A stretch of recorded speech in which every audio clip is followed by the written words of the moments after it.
Are you listening?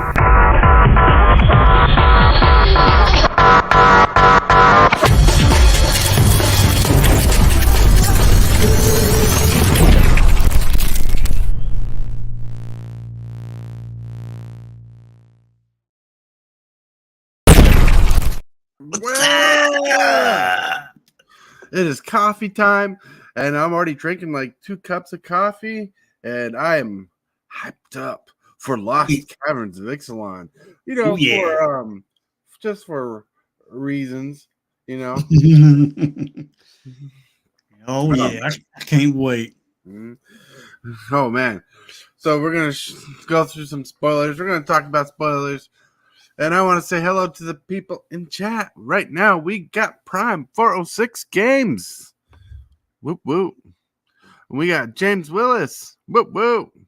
And I just realized I'm loud, and my wife's bedroom door is open. I'll be back. I'm going to blow you up really quick while I fix that. He trying to get in the doghouse early, ain't he? Oh, yeah. I can't wait for this set to come out. So far, from what I've seen, pretty good cards. I don't know if y'all seen them yet, but they just, you know, how they do. They release some here and some there every day. But so far, they've been pretty good. Have y'all seen any of the spoilers yet? I'm liking the new set. Well, I've been waiting for this set for a long time. This set's been 65 million years in the making. Oh, so literally, when they spoiled Ixalan a year ago, you know, I got so excited we're getting to the dinosaur set, and I was so upset that I had to wait an entire year just to get here. And we're finally at the spoiler season. The spoiler season. You know, there's probably some great cube cards. There's probably great commander cards. There's some great mechanics that were spoiled yesterday. If you were watching yesterday's show and you're watching the live reaction we had to watching the spoilers of the set and what was going on, dude, I got so stoked, especially when Jurassic Park popped up. I was like, yeah, excited, like, woo, excited. One thing that Wizards did do, they got rid of this early access. They now, basically, well, they didn't get rid of it. They just renamed it. It is now called Streamer Event instead of Early Access. Makes sense, actually. Because people who do early access are normally streaming it like you do. Right. And it's going to be November the 9th. Ooh. At 12 o'clock our time. Ooh. Right after the stream, it'll be early access on the 9th. Mm-hmm. All right. Whoa. Let's see what's popping up here. Boom. We got a cookie dude trying to load in. He's loading in. While he's doing that, I'm going to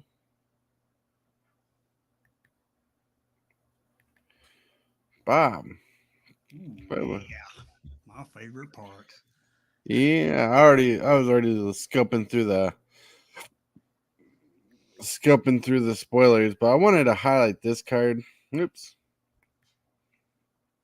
This card is nutty. Mm-hmm. Look at that.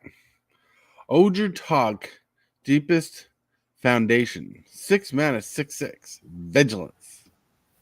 And if one or more tokens would be created under your control, 3 times that many of those tokens are created instead. That's insanity. Oh, yeah. I hate these ads. And not only Hello. But not only that, Tortoise, you pair this up with Mondrak. Yep. Oh my God, because Mondrak there's Mondrak. Makes tokens. Doubles your token. And this one triples it. Yes. So you're getting double tokens on top of triple tokens. Oh my God, is that going to be good? Like, look, Mondrak's in the thesaurus of cards saying it's like that card. Mm-hmm. It's insanity. It's insanity. And James Willis is going to be grabbing like all the copies of these cards. He's going to be building his James Willis Squirrels deck. It's going to go insane. All right. It's going to be those two cards together in a tokens deck. Oh my God, is that going to be broken? Right. Oh yeah. Then we got the Enigma Jewel. Man, I need to reinstall ad blocker. So many ads. All right. The Enigma Jewel, enter the battlefield taps for 1 blue mana. Taps to add 2 colorless mana to your mana pool. Activate abilities only. Has that weird craft mechanic, which craft is an alright mechanic. It's just I think they went a little off with it. I think it's going to be the derpy mechanic of the set. You craft with 4 more non-lands with activated abilities. Okay.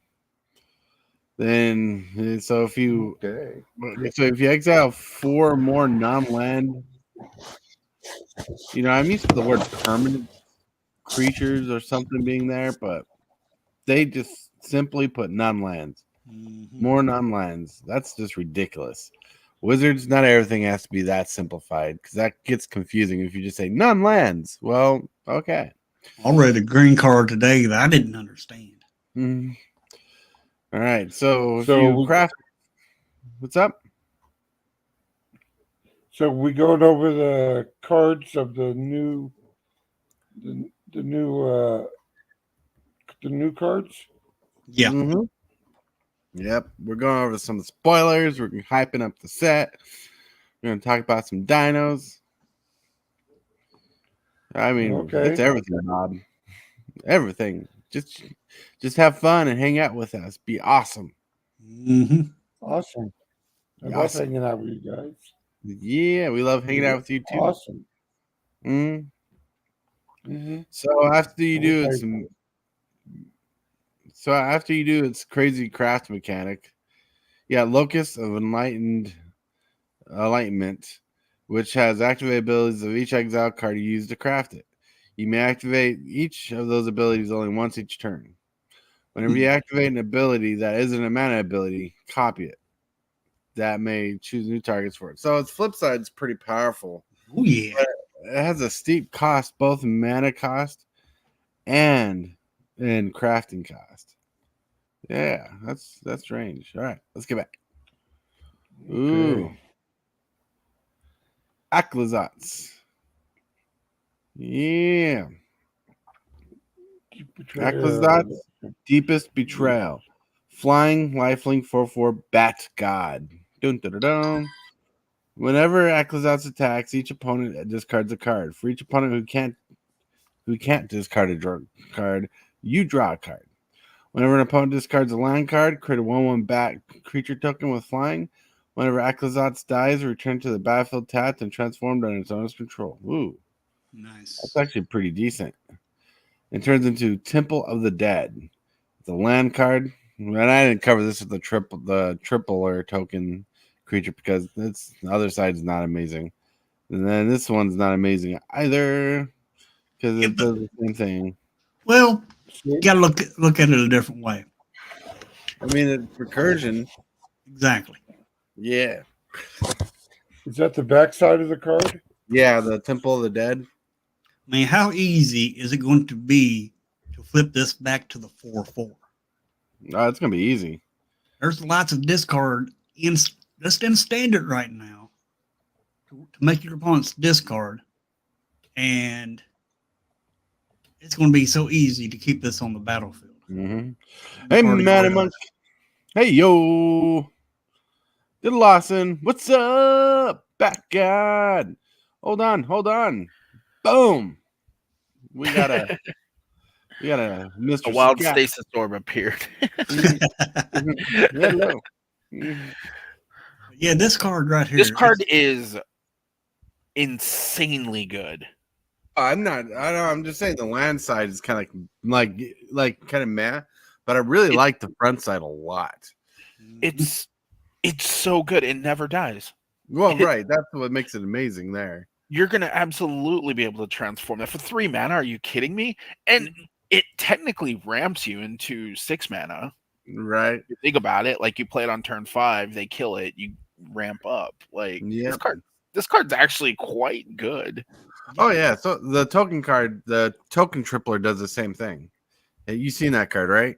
No, I haven't seen any spoilers of the new set. I'm Oh. I'm looking at them right now. Actually, as you're All right, let me go back to that card. So this card is good. I really like this. Like if I got this card for cube, I would put it in cube for sure. Yeah, this card's insane. It has flying lifelink. Whenever they discard a card, it does so many things. So here's the white version of the card. So I'm thinking it's going to be a full cycle of gods. So 6 mana, 6/6 legendary creature god, not a back god or anything cool. If one or more creature tokens would enter the battlefield, 3 times that many of those tokens are created instead. Okay.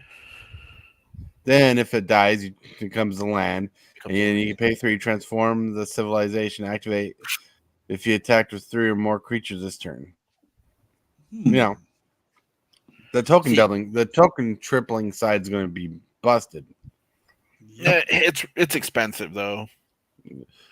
Yeah, but you know, some cards really are designed for commander, and I think that's where this is hidden. For sure. Yeah, I mean it's commander playable for sure. Not denying that. I'm just saying it's one of those cards that's like, I don't know, constructed purposes. I mean, tokens are really good right now as it is, and the 4 mana one is just better. Right.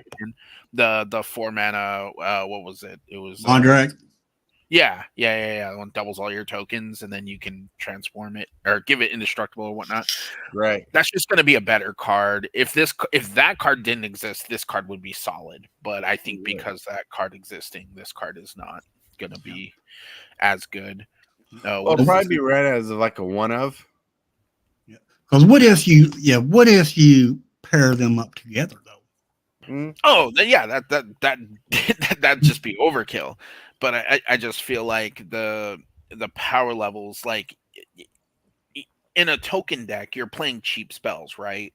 You're playing all these like 2 mana create token spells or 3 mana create token spells. You're not playing, 6 drops in a deck that wants to just stack up a bunch of tokens, right?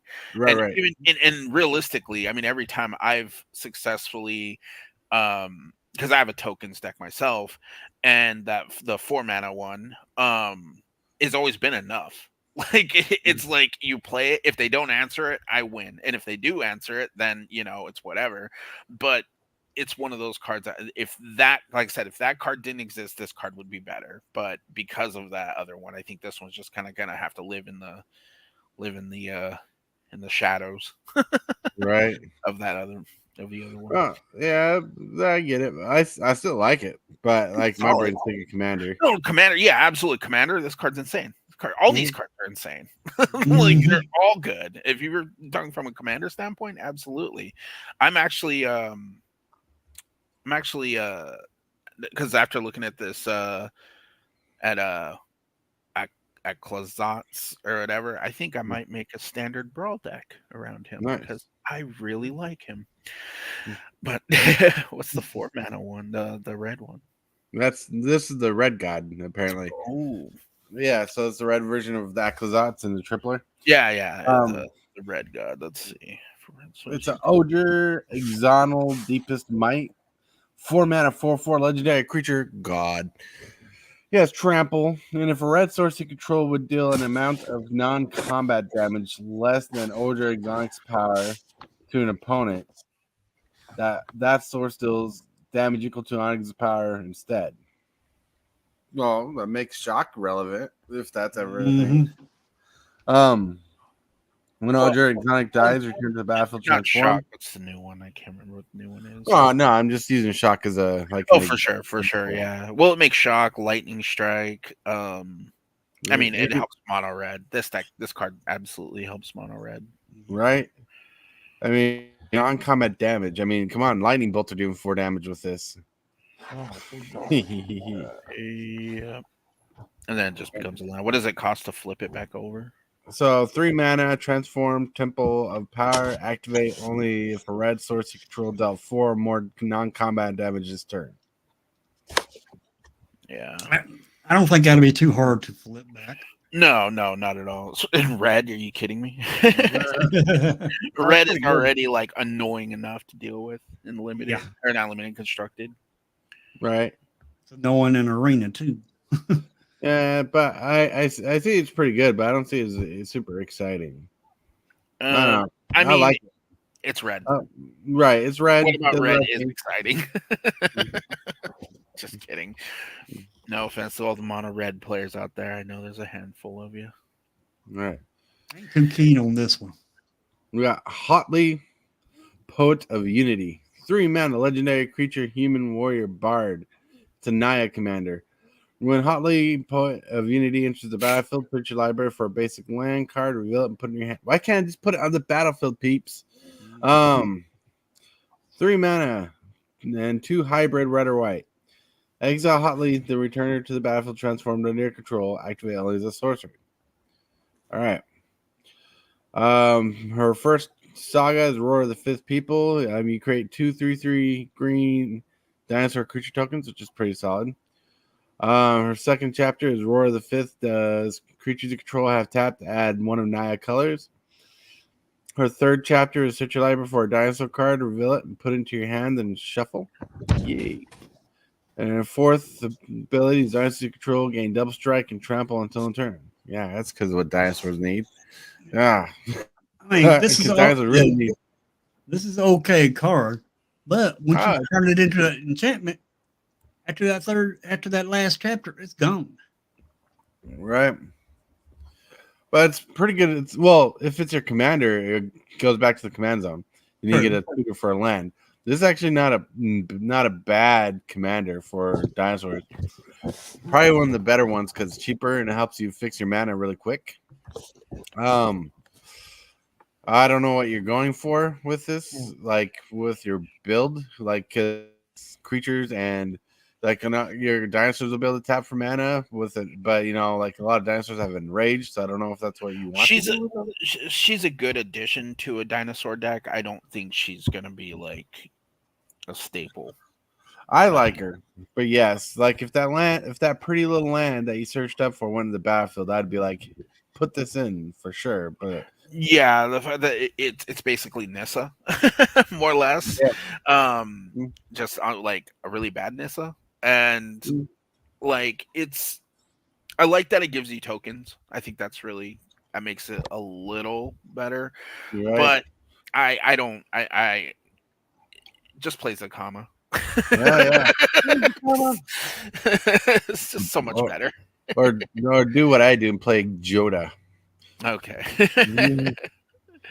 Man Amongst like it's meh. It is. It's good limited bomb. Good morning, zombie. Maybe not a limited. It's okay in limited, I guess. It's okay in limited. It does tutor. It gives you 2/3/3s. I guess that's fair, and then it gives them all because adding the mana usually is irrelevant in. Well, I don't know. It depends on what other big dumb dinosaurs come in this set, but right. 2/3/3 mana dorks in the second chapter.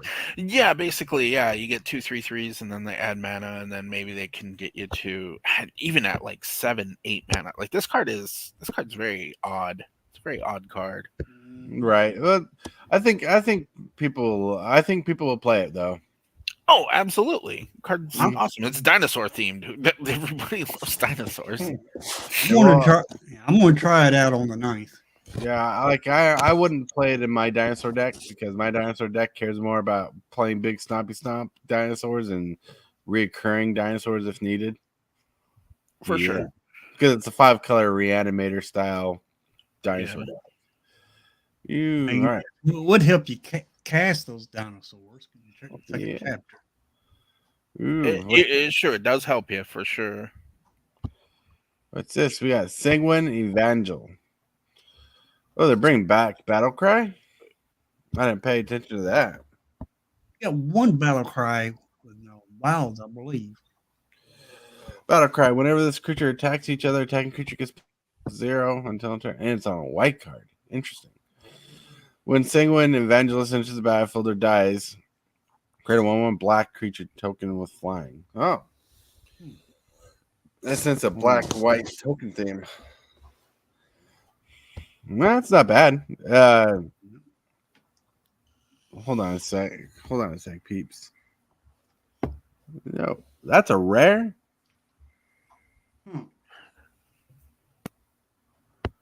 How would that be a rare? Why is this added? Let me tell Get you. out of here. That looks like a rare. Yeah, it's a rare. That's rare. It's a 3-mana 2/1 battle cry, enters battlefield or dies. Oh, that's right, because it creates a 1/1 flyer. When it enters battlefield and dies, like it's a lot of power for 3 mana.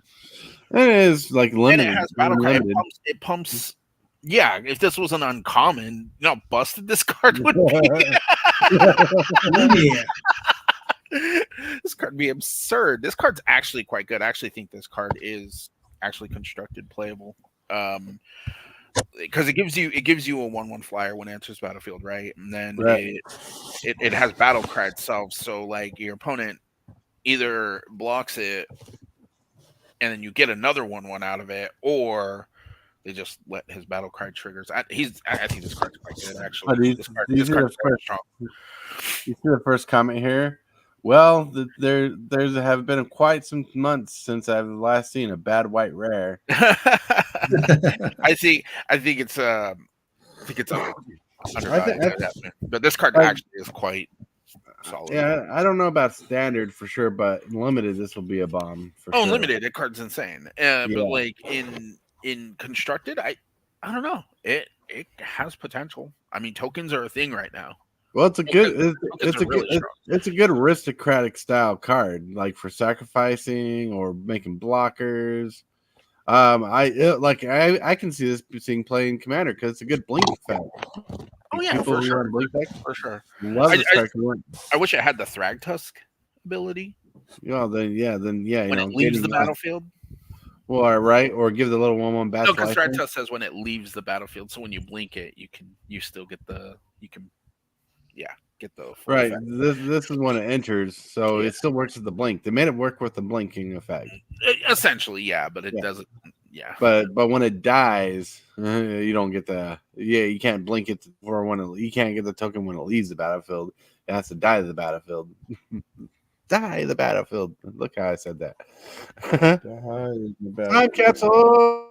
So you can blink this and create a bunch of those 1/1 black bats. Bad tokens, yeah.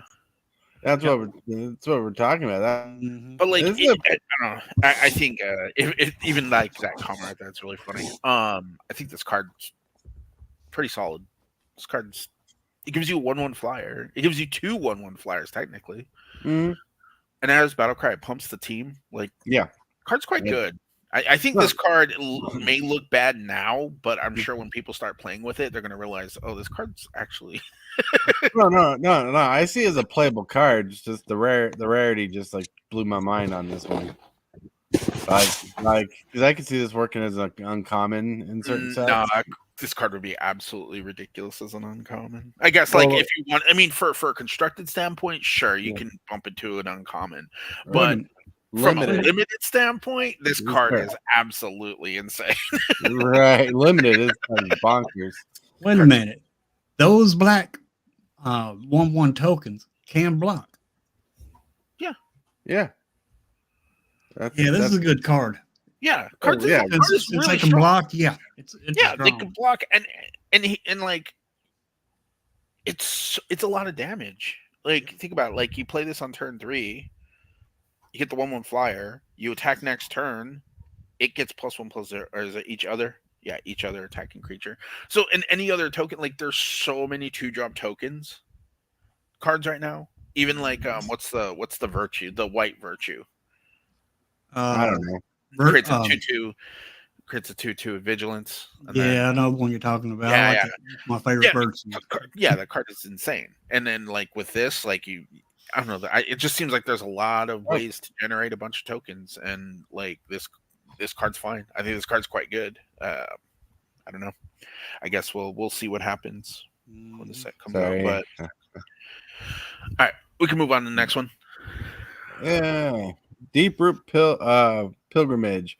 2-mana enchantment. Whenever one or more non-token merfolk you control become tapped, create a 1/1 blue merfolk creature token with text. Whoa. Hello. You know what? This enchantment goes back into Lorwyn times with those merfolk and the untap abilities. When they cared about merfolk and tapping. And this is a saucy card. This is actually, even though it's very dependent on only merfolk instead of just a basic creature.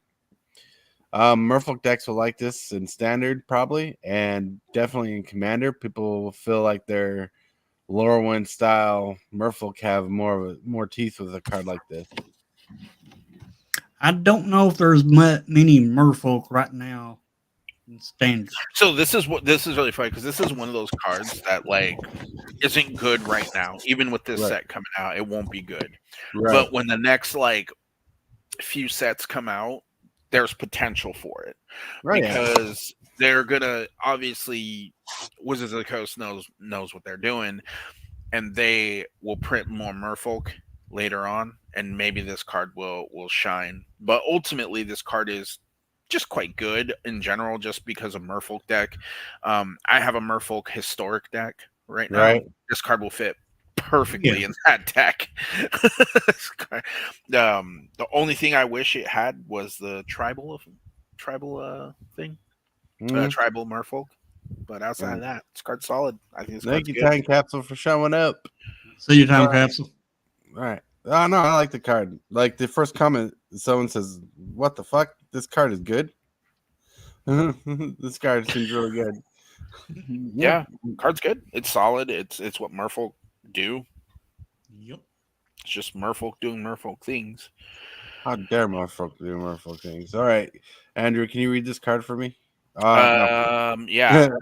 Blood Letter of Alclazot. Right. He's all right. I'm just Colorless, black. It's a vampire demon. I think that's flying. right. And then it says whenever an opponent would lose life during your turn, they lose twice that much life instead. That's pretty good. So basically, he's a 2/4 that technically hits for 4. Right. Because damage is possible. Well, whenever an opponent would lose life during your turn, they lose twice as much instead. That goes well with polluted bonds. That goes well with trying to think of the wound reflection. And it goes well with sanguine bond too. Oh, there's a lot of cards this card is really solid with, right? But like, right. I don't know.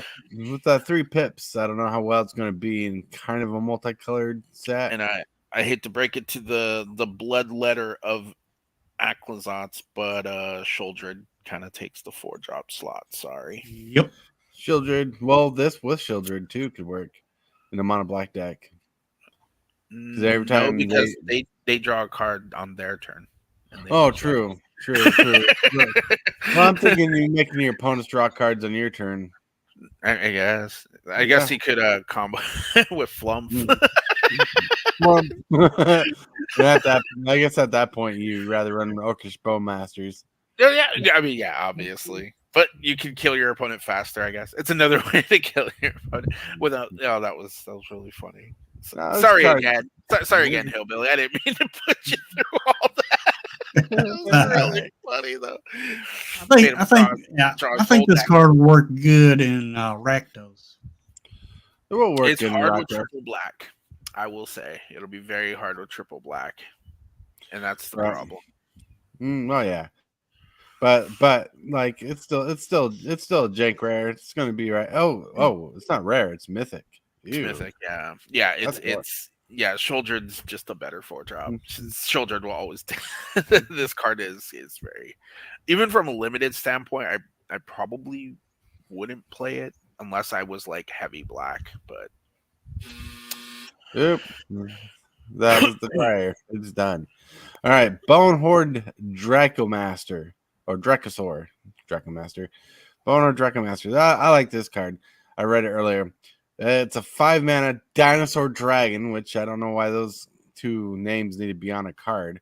That was a creature type, but that's there. Flying, first strike, 5/5.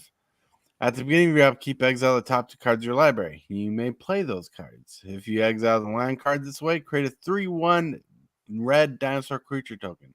If you exile the non-land card this way, create a treasure token. This card is valuable. This card is insane. It's really good. Wow, this card's really. It's missing one thing, one key thing. I will What's say that? Haste. Haste. Yep. Oh, this card doesn't need haste. But Yes, it does. Well, that and you cannot cast it until turn 5. Well, Yeah, but I mean, ultimately, like think back of like all the fun 5-drop dragons. I guess we've had like Thundermaw, Hellkite, 5-mana, 5/5 flying haste. You know, what was the other one? The gold span dragon, right. the 5-mana 4/4 with haste, and then you have the Glorybringer. Mhm. Then all these 5-drops had haste. Like, why didn't this one get haste? Because a lot of those cards named are 5-mana 4/4s. This is a 5-mana 5/5. Thundermaw's a 5/5 for 5 with haste. Right. But he doesn't Right. have all the fancy abilities. He doesn't make 3/1 creatures. He taps your opponent's board and swings for free 5 damage. Don't give me that. I mean, doesn't do anything fancy. He basically shuts your opponent's board down from being able to block it. Like, it's insane. He does 1 damage to each creature and taps all their flyers. Are you kidding me? Cards are ridiculous. But like, yeah, no, this card's I do not look forward to fighting that thing in limited. No. This card's gonna just blow. This card's just gonna win you the game single-handedly. Yeah. It's a limited It's a- bomb. It's like I win, you lose. Yeah. This card is pretty solid. Yeah, I mean, it's I pretty th- solid. I think it's kind of Red's attempt to being a Baneslayer Angel. It's, Like, yeah. you know, because it's a Even 5-mana though 5/5. Baneslayer has protection from this, but yeah. Right. Well, I'm talking about Red's attempt. You know how they sometimes. Are like, For "Yeah." sure. I mean, because making those 3/1 tokens and treasure tokens are pretty nuts. Yeah, that's what makes it really good, right? So like, Yeah. it's like, hey, look, you get this card just gives you so much value, Mhm. and it's one of those cards that's just like I said, and from a limited standpoint, it's just gonna blow people out. Like this card's just ridiculous. From a constructed standpoint, this card also has potential because I think there is room for a 5-drop slot in mono red, or if you not even play mono red, you could play red green. I think this card might be solid. This card's just good. This card's really solid. It does a lot. I want a couple copies of this card for Commander already. Like my Eldrazi deck wants it because those 3/1 dinos are fine, and those treasure tokens are nuts because Eldrazi cheap mana cost. Now, standard. I think this could be a good card also. Oh yeah. This card's gonna be really solid. And this could be. I would never attack with this. You just use it as an enchantment lesson. That draws me 2 cards and gives me dinos. Right.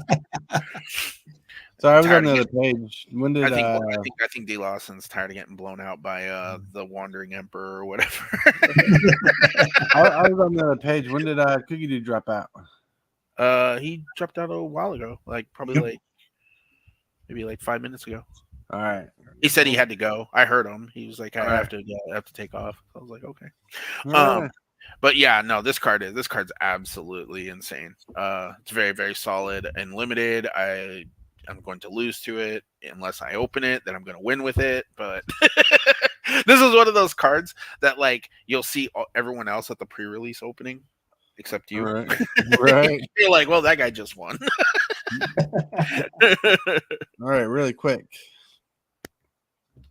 We'll get back to that. But we're at the halftime show and I haven't shilled Aartopia yet. What's wrong with me? I mean, you can get a sweet Super Fast Tortoise Dice bag for $45 plus $5 ship, and a Hillbilly Dice bag, and a Prime 406 Games Dice bag at Aartopia.com. You can get sweet dice swag, Minty G swag. You can get dice boxes, which my wife is gonna be putting up a video either tonight or tomorrow morning, and she's actually going to be showing off a dice box that Kaaren's Aartopia got to her. It's going to be awesome. You got to check that out. Makes high quality, beautiful craftsmanship, very high quality details, quality materials. Like this thing ain't stretching, it's not going down. There's like 2 pounds of dice in here. It's insane. Insane. It's insane in the membrane. And you'd be insane not to check out caverns.aartopia.com. Yeah. Boop. Boop. Let's get back here. Share screen. I love this dice bag. Yeah, the dice bag's amazing. And Hachu. Hello.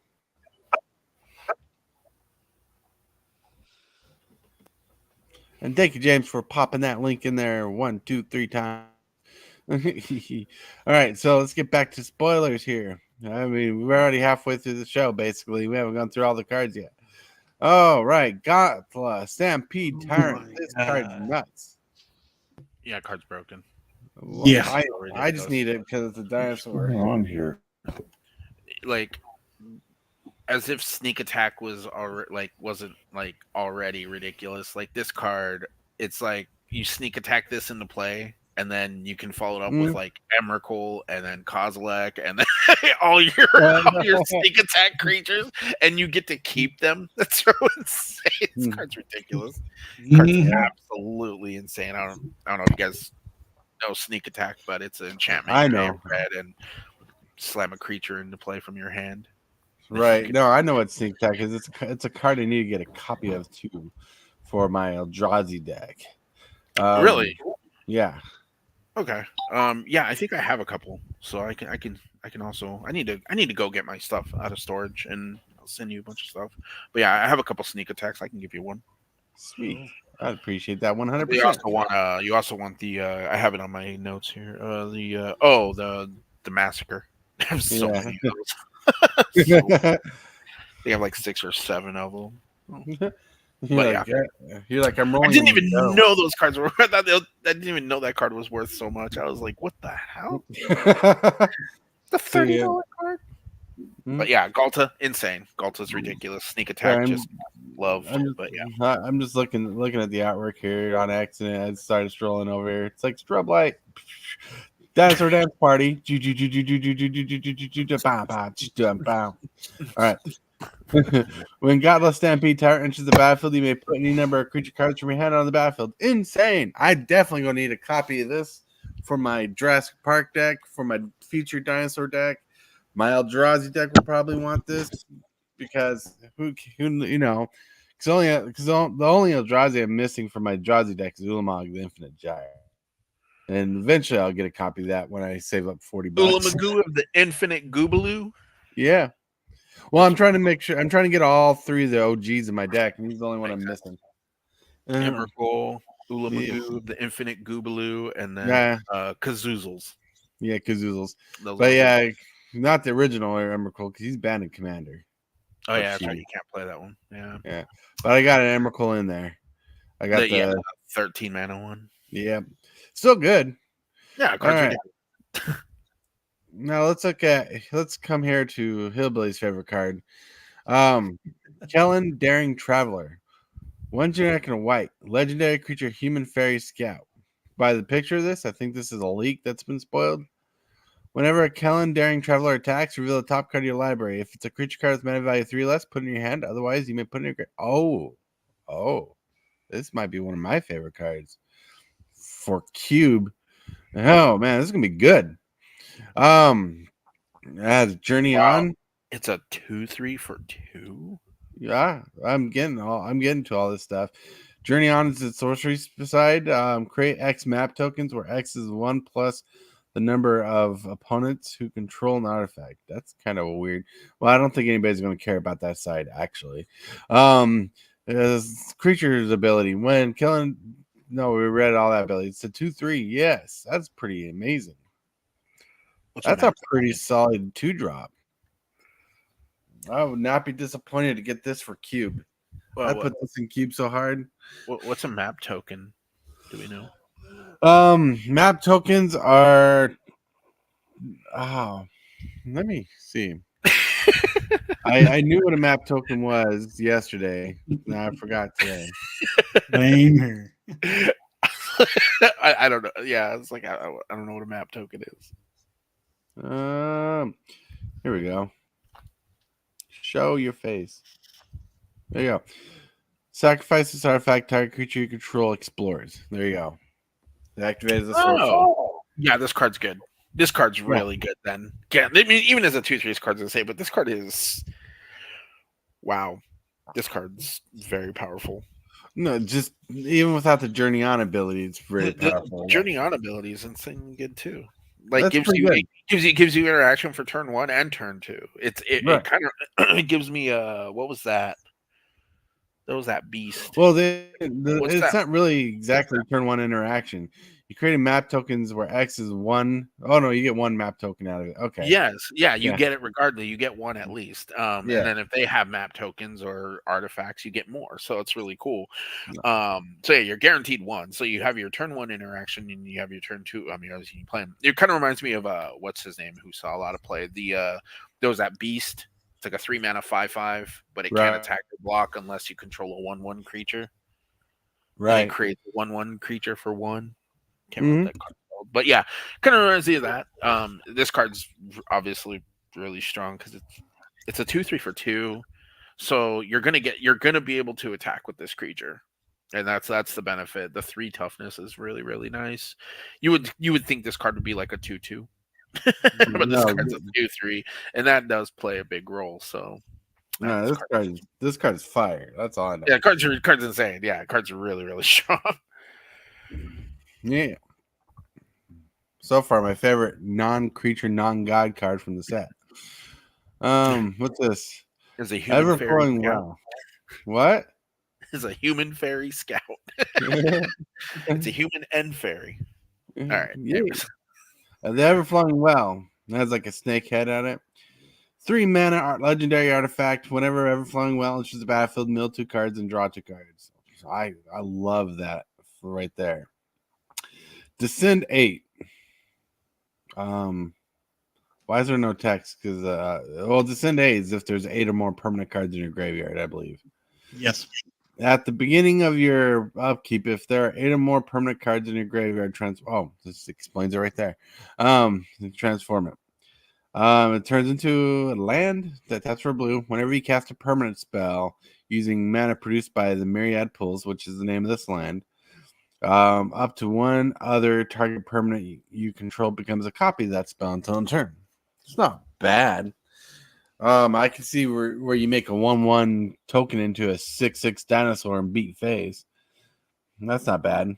I love the draw effect on it. I love it. Like milling 2 cards. I love playing for the graveyard. Yeah, it's divination with an upside. Yeah. Basically, especially if you run like a self-mill kind of thing, and whenever you cast a spell, okay. So basically, so it just turns one of your creatures into one of your one other spell you play later, which is actually, this card's quite good. No, it is. Like you nailed it on the head. Like you turn your derpy 1/1 or 2/2 into your big dumb thing that you play with it. Right. It probably won't be in the set, but you know that white creature we was talking about earlier with Battle Cry and makes a 1/1 token? Say you're playing Bant, which I would. Like I play that creature, and then this is on the field as a land, and it's turn 6. That has a 1. I play a Colossal Dreadmaw, and that token's a Colossal Dreadmaw for the turn. Love it. Yeah. Why not? Like this card has a lot of potential. I will say it's very like weird. It's a weird kind of card, but it's quite good. Like this card will blow you out. Without you knowing. Like he'll be like, okay, it's a divination. It's doing other things. Someone's gonna meme me, but you know what goes good with this ability, Descend 8? What's that? Evolving Wilds. Yeah, because it's a card in your graveyard. Yeah, it's a Four permanent. forms 8. All right. I thought about that myself. And fetch lands. I mean, it won't be that hard to mill yourself that. No. All Mm. right. Self mill is super. Oh, I love the name of this card. Preacher of Schism. 2 generic, a black, 2/4 vampire cleric. Death touch. Whenever Preacher of Schism attacks, players attacks the player with the most life or tied with the most life. So this is Commander Thought. Create a 1/1 white vampire creature token with lifelink.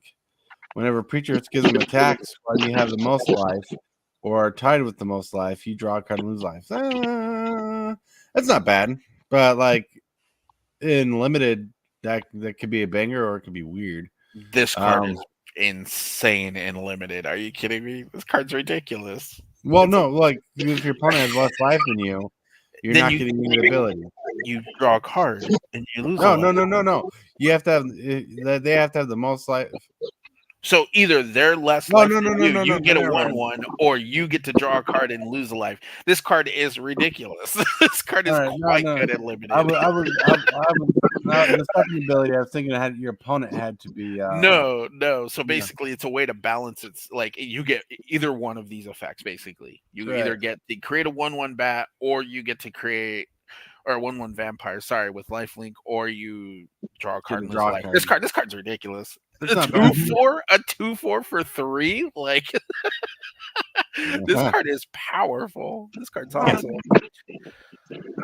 Definitely going to see play in standard for sure. You know, this card actually does have quite potential, and it has death touch too. It's so good. Yeah, Yeah, pretty this good. card has a lot of value. Yeah, I for some reason the second ability I was thinking your opponents had like it was matching with the first ability, but no, that is pretty good because you're either getting something for attacking. Exactly. It is a 2/4 with that touch. Like that is huge. He has a huge butt. Huge butt. Big butt. You cannot lie. All right. Big old booty. All right. Here's Andrew's favorite card here. Breaches Eager Pillager. 2 generic, a red. Legendary creature, Goblin Pirate. First strike, 2/3/3. So 3 mana, 3/3. Whenever a pirate you control attacks, so that includes itself, choose one that hasn't been chosen this turn. Create a treasure token. Target creature can't block this turn.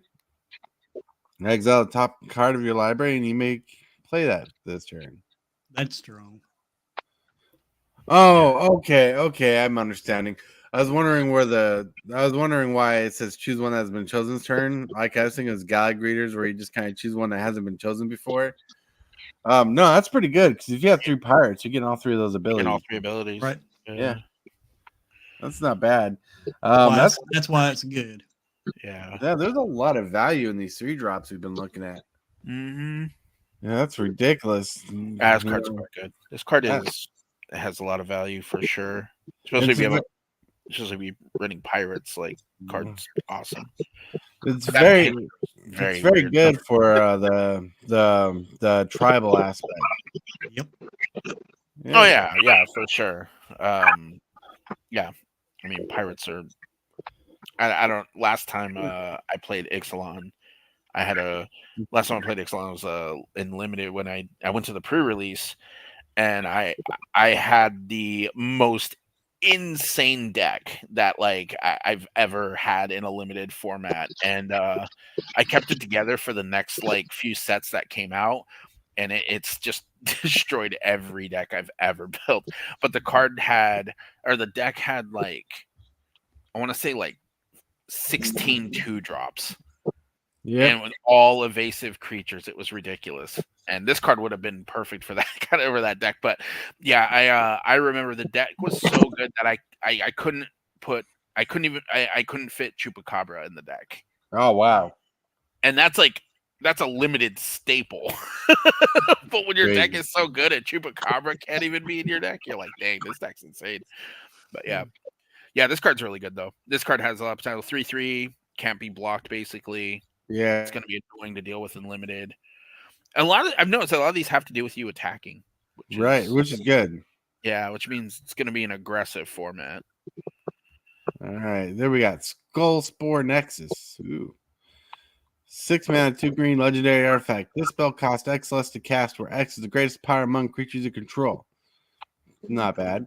Whenever one or more non-token creatures you control die, create a green fungus dinosaur creature token with base power and toughness each equal to the total power of those creatures. So collectively they get bigger. Pay 2, tap, double target creature's power until in turn. Neat. Someone's gonna have fun with this card. This card. Yeah. It needs to give trample. Yeah, trample. Doubling a power is okay, but it's there's card- in standard you got some nutty cards. Like right now you got a natural growth in standard, I believe. Yep. Unless I'm wrong. Titanic. And you also got a Dominus creature in there in green that does the same thing as unnatural growth. So maybe it's powered down so it doesn't break the format in green. What was the other? There was the other 8 mana mythic that like drew you cards when in a 1/1 counter. Oh, it's right there. The Great Henge. yeah. It kind of gives you Great Henge Shield vibes, but Great Henge is obviously a lot better because green doesn't get to draw cards that often. Right. I know. Harmonize is still like the go-to draw card ability. For green, yeah. All right. See. Yeah. That's going to see some play in standard. It will see some play, but I don't think it's going to wreck face. Yeah, I don't think it's going to be a defining card by any means. It's good, but it's not. It requires a lot of work. All right. This is going to be a tough one to read. I don't speak this language. All right. I believe it says Unstable Glyph Bridge. 3 mana, 2 white artifact. Whenever Unstable Glyph Bridge enters the battlefield, if you cast it, for each player, choose a creature with 2 or less that player controls. Destroy all creatures not chosen this way. That's the board wipe on an artifact. Then it's craft with an artifact. So that's an easy craft ability. If you have another artifact, that can be a map token. 3 generic and 2 white. It turns around and becomes Wandering Sand Spout Glyph. Artifact creature golem. Flying. 5/3. Whenever an opponent casts a spell during their turn, they can't attack you or a planeswalker you control this turn. Each opponent that attacked you or a planeswalker you control this turn can't cast spells this turn. Ooh. There's an angel that does the same thing. But this is on a board wipe. Well, this is pretty much that same angel, isn't it? Yeah, except for like it. Yeah. Blinding Angel, I think is her name. Yeah. No, Blinding Angel makes your opponent skip their combat step. There's an angel that does a similar thing. It's like a 7 mana big angel. It's like if your opponent plays a spell, they can't attack you, and if they attack you, they can't play spells. I think this is good. Especially if you get that craft ability off, you get that golem on. Because then they have a choice. They either attack or they play a spell. It's a good control card. For sure. It's just another way for control to like kind of win the game. Yeah, I think the flip side should have been legendary for flavor, but I don't know what the flavor is here. But it's pretty good. I like it. It's a good control card, and I don't mind control. The board wipe on a stick, and with all the tokens you can create, the artifact tokens you create, you can get this this craft off. All right. See. Well, they get to keep creature power too. This is in white. There's a white planeswalker right now in standard where you can link something back and forth to the battlefield. You can't link tokens. Right. So you take it, you select their token for them to keep their token. You keep a 2/2. You keep your creature with power 2. Right. Link their token with that planeswalker. Boom, one-sided board wipe. Yep. Here we go. We got Malcolm Alluring Scoundrel. 2 mana, 2/1, flash, flying. Whenever Malcolm Alluring Scoundrel deals combat damage to a player, put a course counter on it. Then draw a card and then discard a card. If there are 4 or more course counters on Malcolm, you may cast the discarded card without paying mana cost. I like that card. It's simple. It does what you want it to do. This card's broken and limited. Oh, this card is nothing. This card is ridiculous and limited. Right? Why does it have flying? I love That's so looters. This I card love is looting. this card is Yeah. just really solid in general. Like it loots. Like Yeah. this card is awesome. I know. I'm gonna need a copy of it. Yeah, this card's actually quite insane. I think that this card will absolutely see constructed play, at least for mono blue control decks, because it's Right, perfect because it has flash and Standard, yeah. loots and Standard. Right. I don't think this will see much play in standard. It's too weak. Too weak. Yeah, it's a 2/1. It can die from any kind of removal, any kind of spot Right. removal. Like cut down, it's gone. Which I get you. But the looting ability on this is ridiculous. Yeah, it's really, really strong. You'll get to draw one card, and then your opponent plays cut down on it. That's it.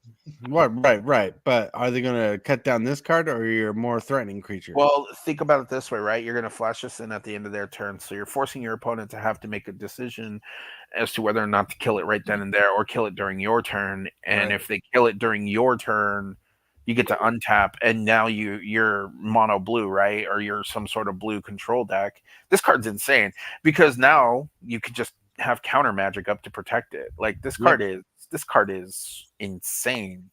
This card's very, very powerful. Like you might think it might not see a lot of play in standard. I think this card's going to see a ton of play in standard for all the blue control decks out there, because this is the perfect kind of card that like mono blue wants, or not even just like blue anything, because you're going to be able to like think about like all you do is you protect it with your counter spells, right? You can literally just win the game single-handedly off of this card alone.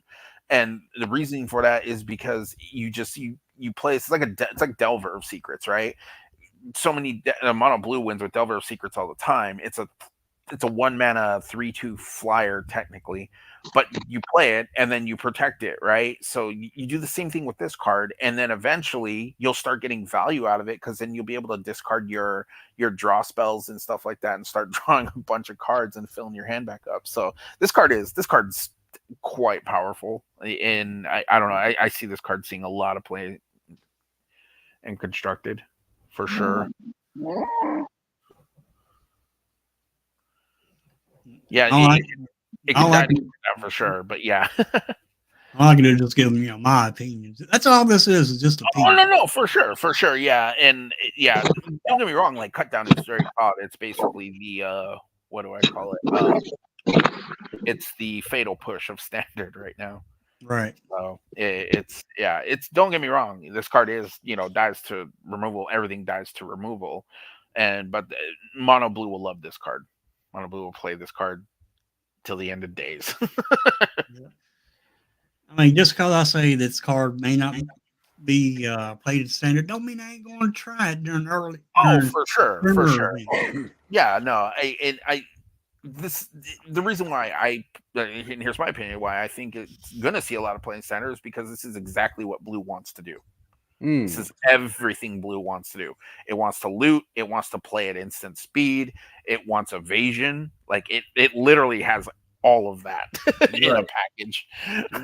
This like if I got into standard, I'd start trying to build with this card in mind, and looking the artifact that mills and draws you 2 cards. Like, oh yeah, oh my god, that's awesome. that does work. It's gonna be insane. Like I'm a blue player. Like it's because Stacey became a blue player actually, because he used to beat my butt with it all the time. Like, well, if I'm going to get beat by it, I should learn to play it. Now you pair this up with that one artifact that we have now, where you exile a creature and then put a +1 on your creature, and all your creatures with +1 counters gets the abilities. Oh, Cauldron. The cauldron. Yeah. Cauldron. You pair this up with a cauldron. This right here may be a force. Then. Well, I have to talk to Prime about that, James. All right. Let's get to the next card.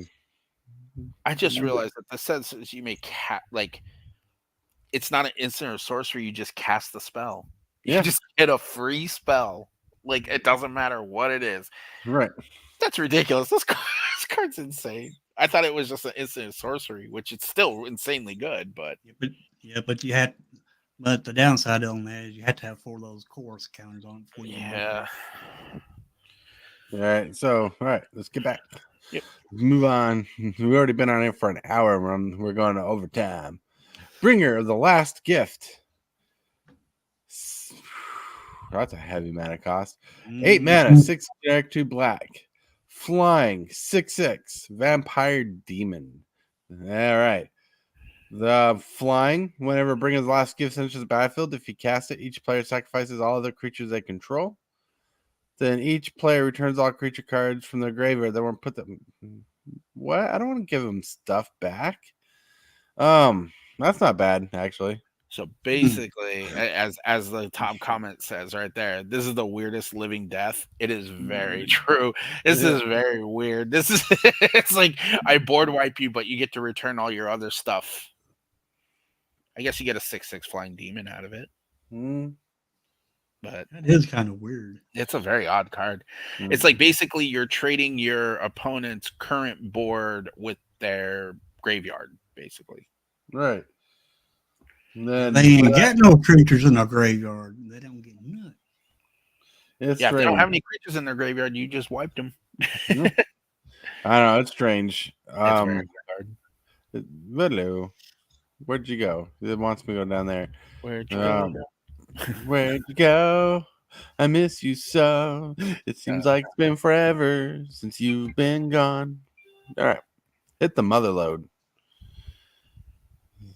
4, 5, 6, 7. 7 mana, 3 red, sorcery, discover 10, which is not horrible.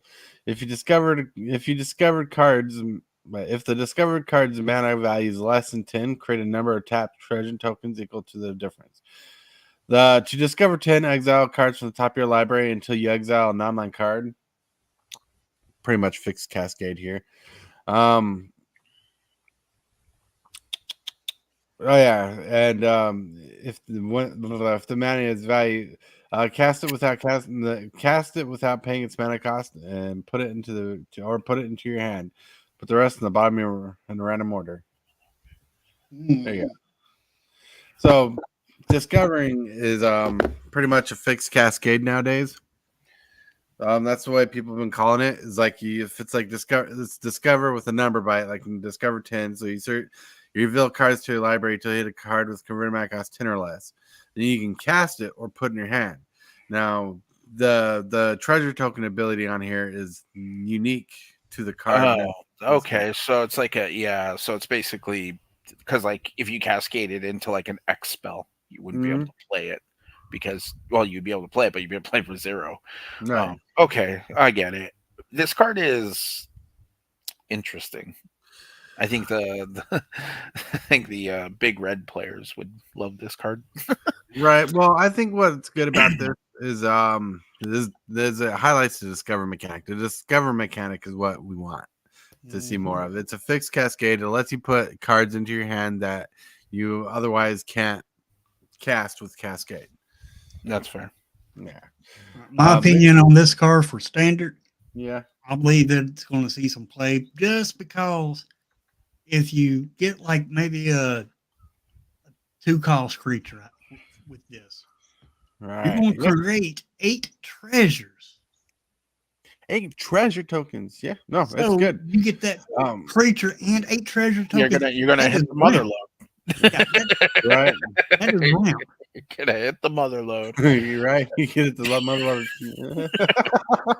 Sorry, I was thinking, you know how bad it would feel that he pays all this mana and you get a 1 mana 1/1 spell or something like that, and you get a buttload of tokens. You're like, you get a buttload of treasure tokens. You're like, yay! That wouldn't be so bad if you got a big old creature in your hand that you can cast for 9. Or you have that one treasure enchantment that's like if you have like 8 or more treasure tokens, you win the game or something like that. Oh, Ilgon Inheritance or something like that. Yeah. It goes with that. Yeah, let's get to this next card. Maybe it'd be better. Oh, I like this card. It's not an amazing card by any means, but I like it. 5 mana, Cosmium Confluence, sorcery. Choose 3. You may choose the same mode more than once. 1, you can search your library for a cave card. I wish it had said basic land there, but search your library for a cave card, put onto the battlefield, tapped and shuffle. 2, put 3+1 counters on a cave you control, and it becomes a 0/0 elemental creature with haste and still land. Or you can destroy target enchantment. I like this card just because of the abilities. I hate the fact that it's all cave specific, but caves are actually pretty good, and we'll see those in the future.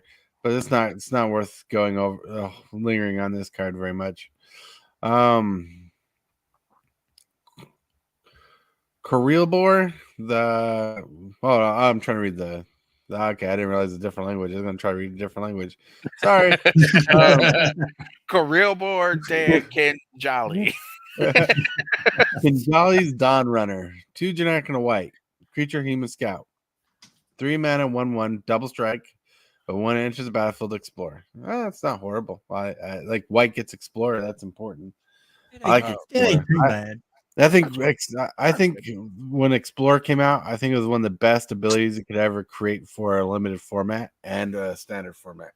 Yeah, That I was mean, simple. all the Explore creatures, all the 2 mana ones, all saw standard play.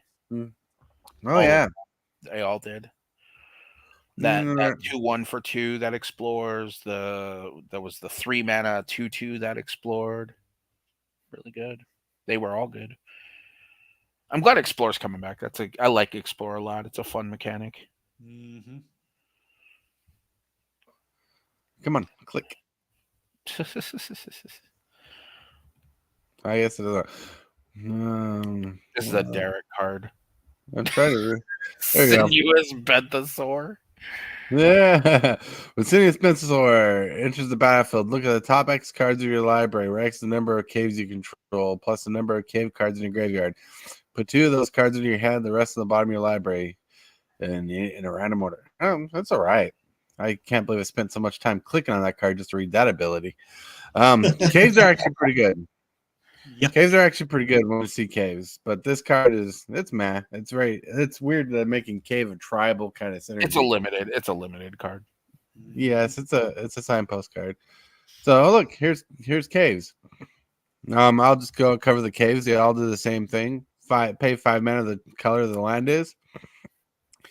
And you exile cards, and you basically cascade for 4 mana. Oh, that's kind of cool. Yeah, they enter the battlefield tap. They tap for the color of the card, like white, blue, red, black, green. Yeah. And you pay 5 mana, you sacrifice it, and so you're paying 6 mana total because you're tapping the land too. And you get to discover 4, so you cascade for 4. They're decent lands, hands down. Yeah. They're bringing back creature lands. They're creating a new cycle of creature lands. Okay, I'll say it's like creature lands have been in standard. We have like 5 of them right now. Right, they're completing the cycle in this set. Which is all right. I don't want to linger on too many bad spells. I like this card. Mm-hmm. Still the lost. You're good.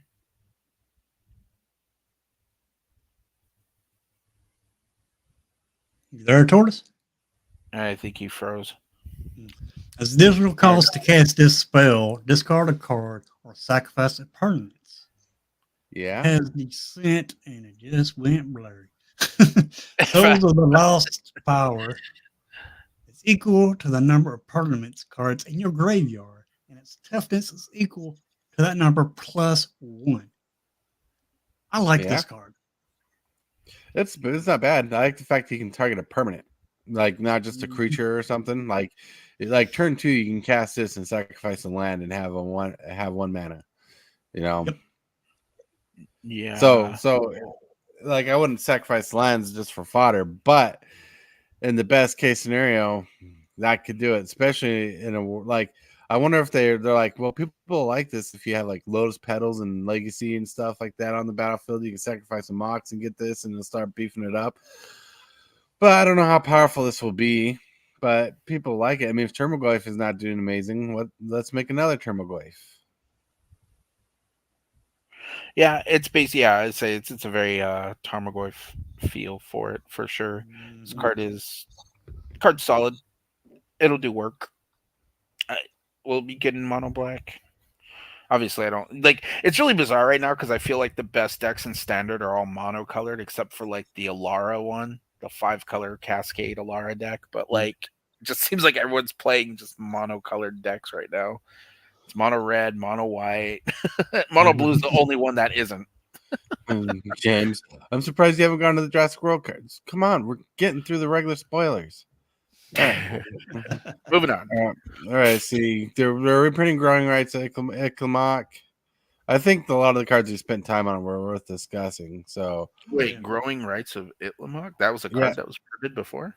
Yeah, it's been printed the original set. It's a 3 mana. They're bringing back they brought back the transform mechanic thing for the set, where they turn into lands. On one side, it's a 3 mana. Oh, gotcha. It becomes a Gaia's Cradle, basically. Yeah. Gotcha. There you go. Okay. Yep. I want to get a copy of that too. So,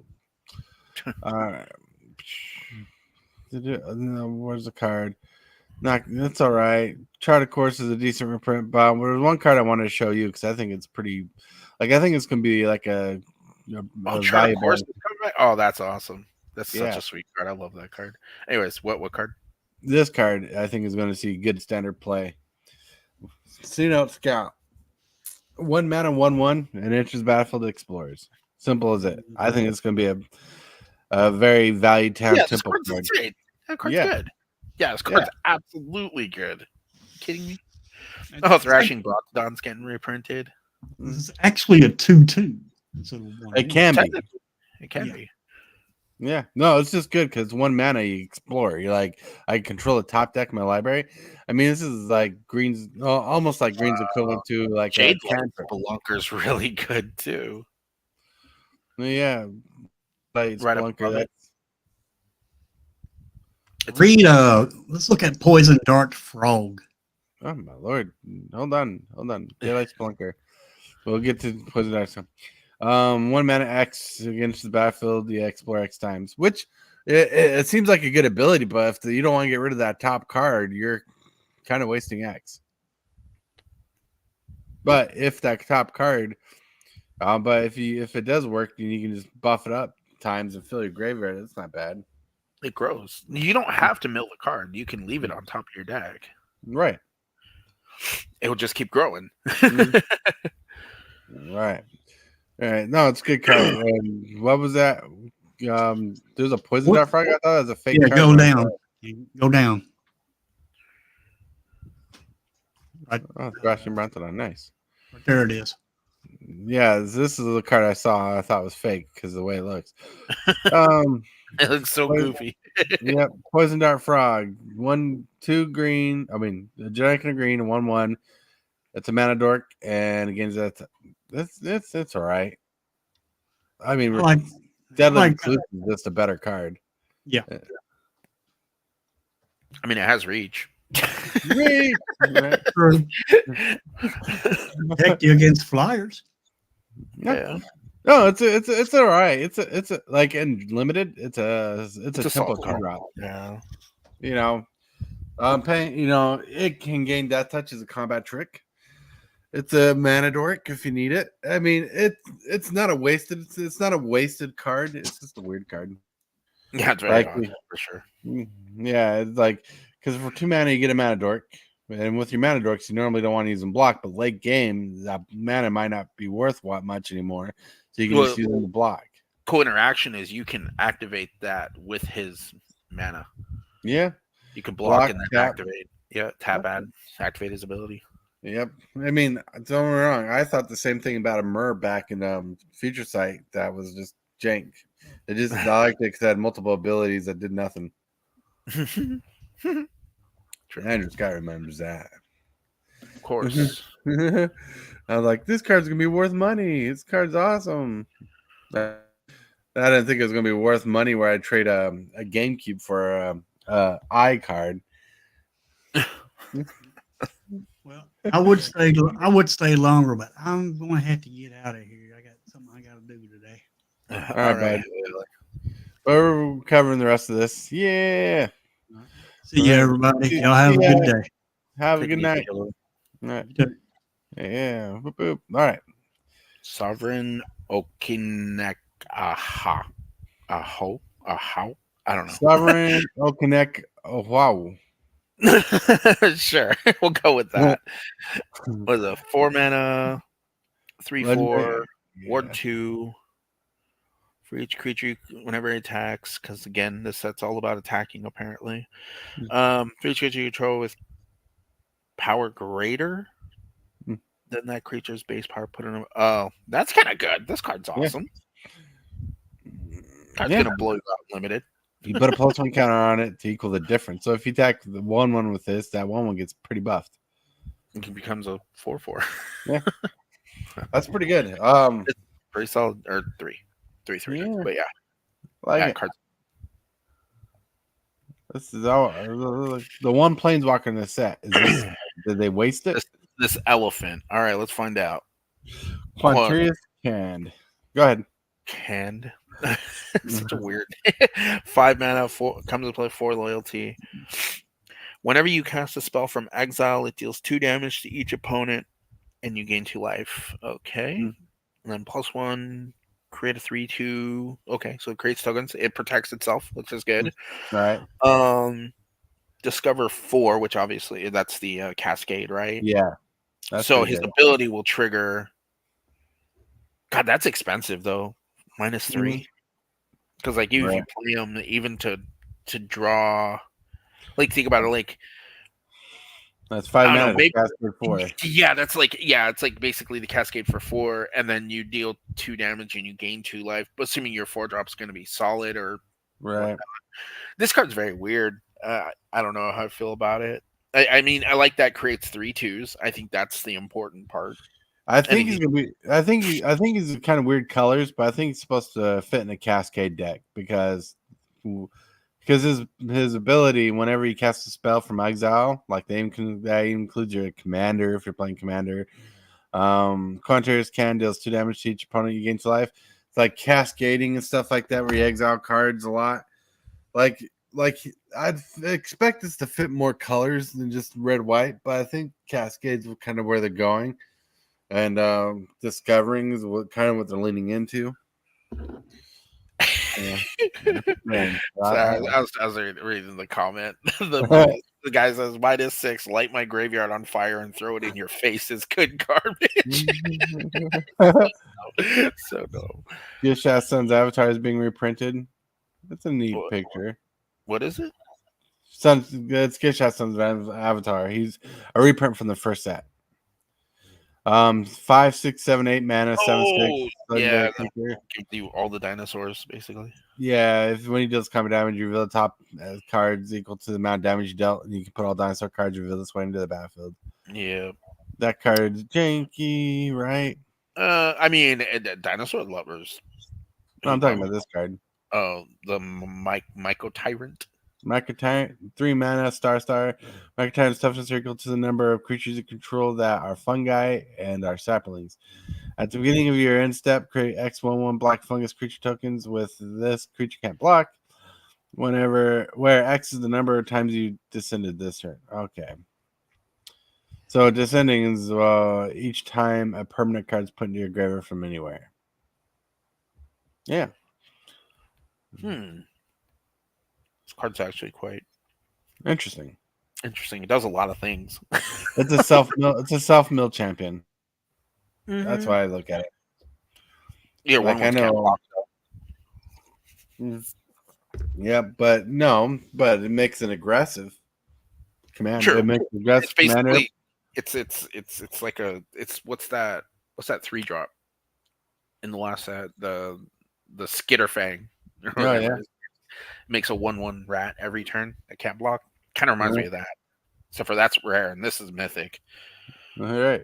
It can create multiples, I guess, if you sack a bunch of permanents. Why are you sacrificing permanents? Oh wait, no. Wait, the meter is Okay, you descend each time a permanent card is put into your graveyard from anywhere. Yeah, so Yeah. if you attack permanents, You can discard cards from your hand. You can mill yourself. You can sacrifice your own stuff. There's like there's no matter multiple ways for sure. Yeah. Him on his own, not very good. But because like you can't just play him unless you. Oh, I guess he counts. Does he count himself? He counts himself, right? Yeah. Okay, good. All right. I thought he didn't count as this for each other. Oh. I was like, this guy's just gonna die with 3 mana and he dies 0/0. But yeah, No, he counts himself. that's just good. Okay, so yeah, he's not bad, not bad. Saheeli came back. It looks like. Yeah, well, I'm trying to get back up. Saheeli, the sun's brilliance. She's no longer a planeswalker.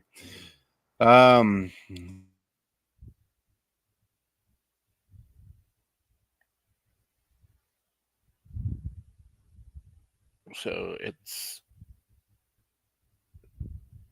gotcha. So it's like a. There you go. You give that 5/5 red dragon haste. There you go, right there.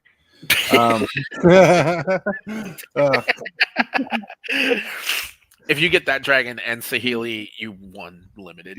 Pretty much. No, Saheeli's awesome. It's basically jankier Kiki Jiki. Yeah, and it works. It's still a workable card. Oh yeah. The fact that it can and just turns it into an artifact. Oh, she's crafting or making a artifact dinosaur there. That's kind of cool. I like the flavor of the picture. Veto Fanatic of Aclazons. 2 generic white black legendary creature vampire demon flying. Whenever you sacrifice another permanent, you gain 2 life. If this is the first time this ability has resolved this turn, if it's the second time, each opponent loses 2 life.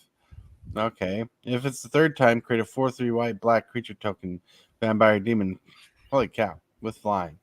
That's actually pretty good. It's very aristocratic, and I think Commander players will love it. And it might be good in limited.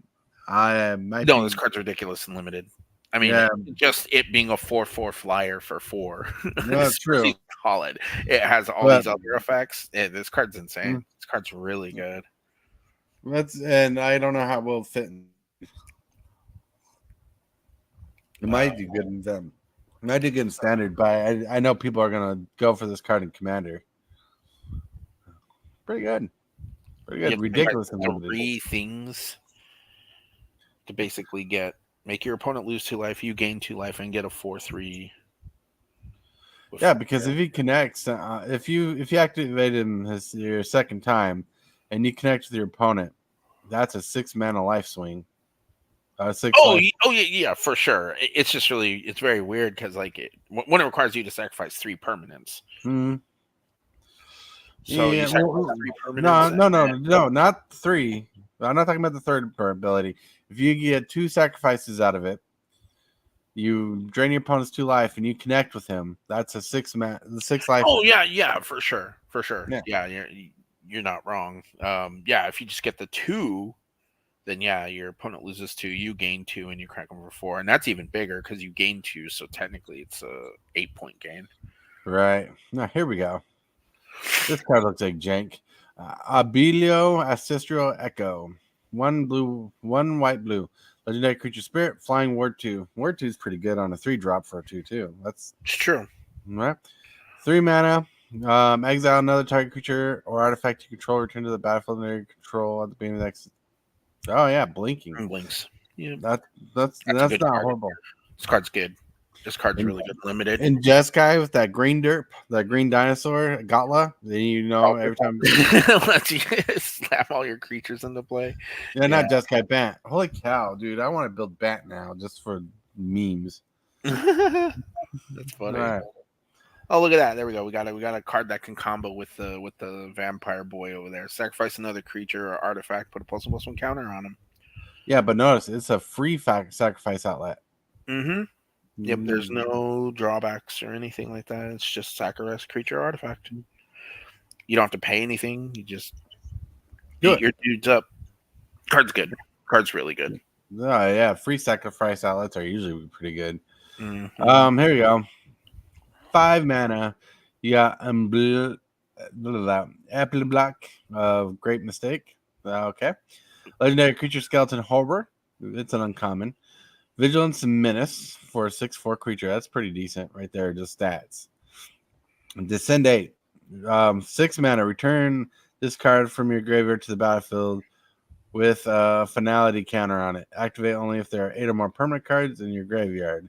And activate on a sorcery. If a creature with a finality counter on it would die exiled instead. Okay, so it's a fixed way from not breaking the deck. Mhm. All right, here's what I don't get. Why go through the loopholes of making sure it doesn't come back after the second time you use it when you have to pay 6 mana to get a 6/4 back? Like, just come on, you're paying 6 mana. Don't care if you keep recurring it back. You're not breaking any formats with that ability. Oh, it has Vigilance and Menace. This is focused on limited for sure. This card's powerful. This card's very powerful. Yeah. Oh, I saw they brought back Treasure Map. Yep. We're getting Treasure Map back. That card's good. That is pretty good. Treasure Map is like a staple in, I think, in every cube for the most I part. don't have one in my cube. Put a landmark counter on treasure map. Then, if there are 3 more landmark counters on it, remove a counter to transform treasure map. Yeah, I don't have this one. Yeah, it's not bad. And you sacrifice a treasure to draw a card. It's really good. It's really, really solid. Yeah, my cube doesn't really focus too much on treasure, so that makes sense why I wouldn't have it. I mean, you don't have to have a treasure theme. It gives you 3 treasures, and then you basically get to sack them to either draw a card or use them to cast spells. It's really good. It's good. Let's check out this card. Throne of the Grim Captain, 2 mana. Tap, mill 2 cards. Craft with a dinosaur or merfolk pirate. Oh man, that's a heavy cost. This backside got to be good. If it ain't good, it's gonna be worthless. Menace Trample, Lifelink, Hexproof. All right. So yeah, 7/7 with Menace Trample, Lifelink. You got Grim Captain. Whenever Grim Captain attacks, each opponent sacrifices an online permanent. So it's basically Thrax. Annihilator 1. Almost, even though it's not online permanent. Then you may put in an exile card used to craft the Grim Captain back on the battlefield under control time.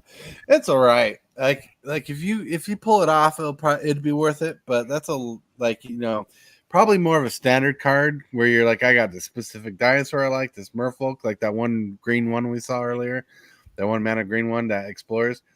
A pirate, the red monkey, maybe, and the vampire. It's a D&D card. Or you just exile 4 changelings.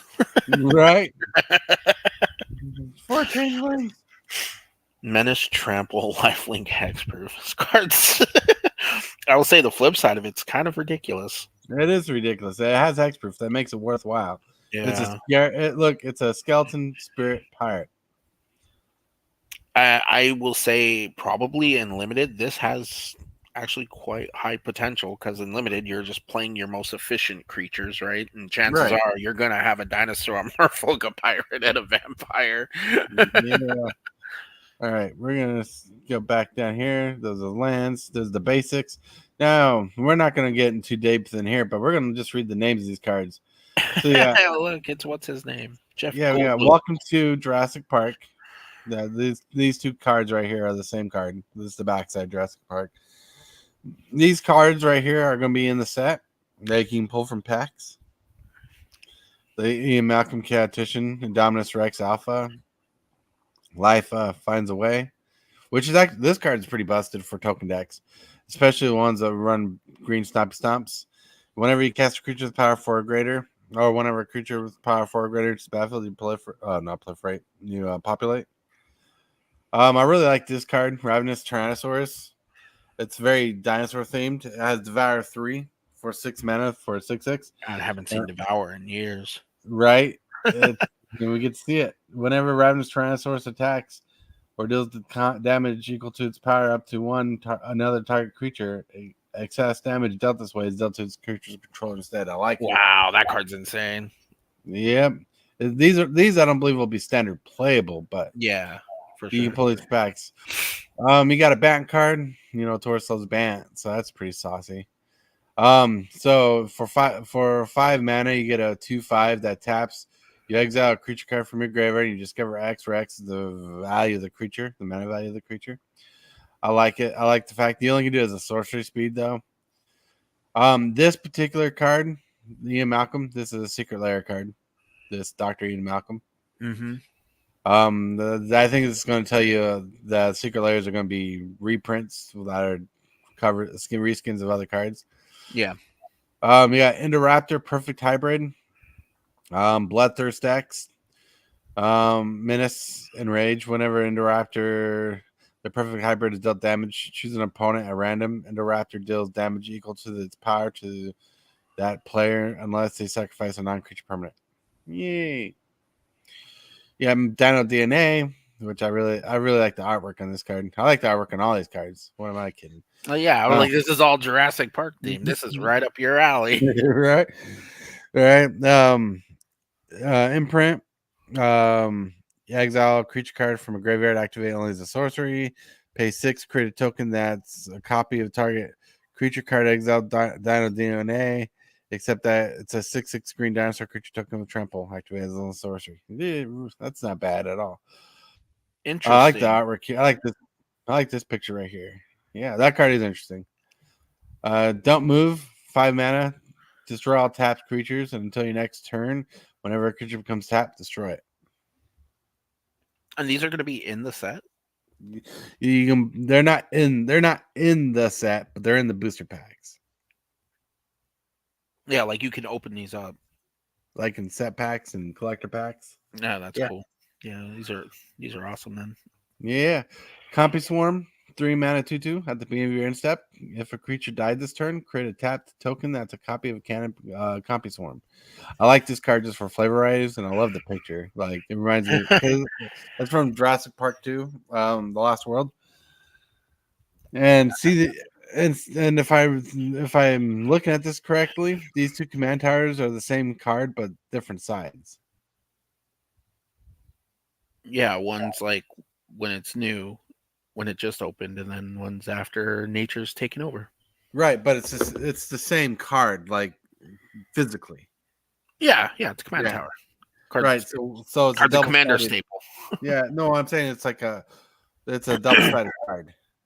Oh, is it a double-sided card? Yeah, because the card numbers on the bottom are the same. Oh, so you just get to choose what side you want to play it on? Yeah. Then, like, see this plains right here? This plains with dinosaurs on it? Yeah. The flip side of this is the one with the dead dinosaurs on it. Oh, interesting. So they're doing okay. That's right. They're doing scenes. Like, see this raptor paddock right here? That's the same card as well. That's the same card as this one with the raptors out of the paddock. Yeah.